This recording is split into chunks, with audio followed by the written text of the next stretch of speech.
Hello, mga gandang araw po sa inyo mga boss. At ako nga pala si Alex ng Paps MOTO. Magsishare na naman ako ng panibagong repair para sa araw na ito. Ito nga po pala ay on the way 125 na bilog. Mga bilugan, mga limited.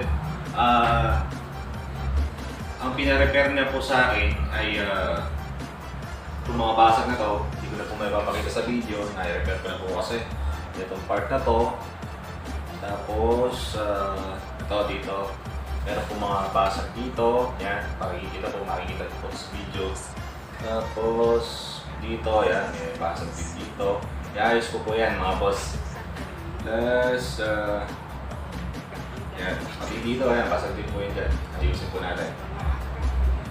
And then, dito, yan, repair po din natin ito. Yan, nakikita po sa camera. Basag po yan mga boss. Yan po yung re-repair natin. Tapos ito naman po ay yung cowling niya sa harap. I-re-repair din po natin ito. So, yung part po na to, i-repair ko na, ayusin na lang po din natin. Yan. Tapos ito, torsion din na to, i-repair ko na. Yan. Yan, hindi ko na po masasama to sa video. Yan, ito, i-repair ko na rin po. I-ayos ko na lang po konti. At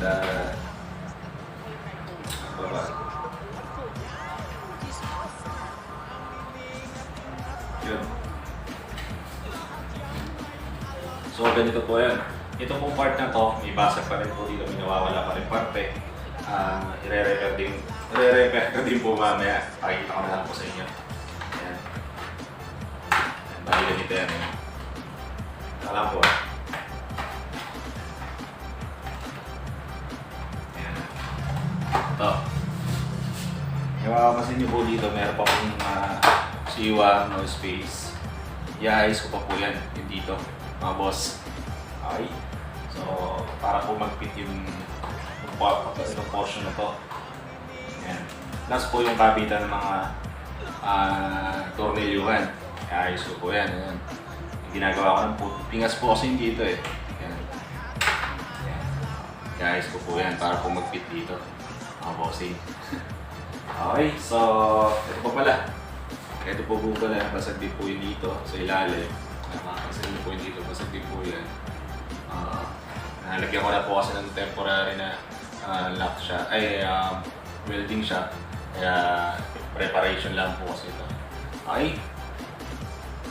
So, ano pa ba? Part nito.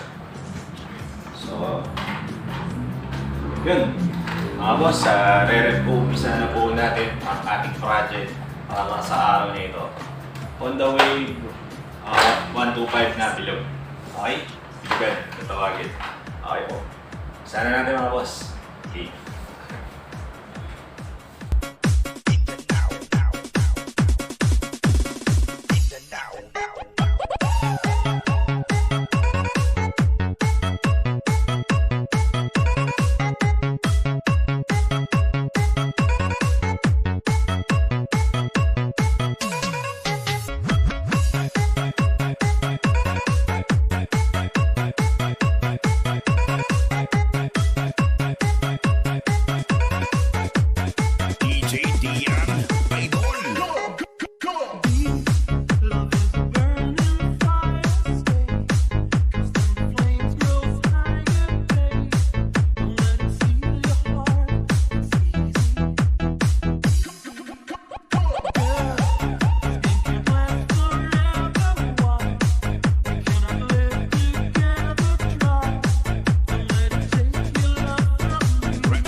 Mindanao Beats Club.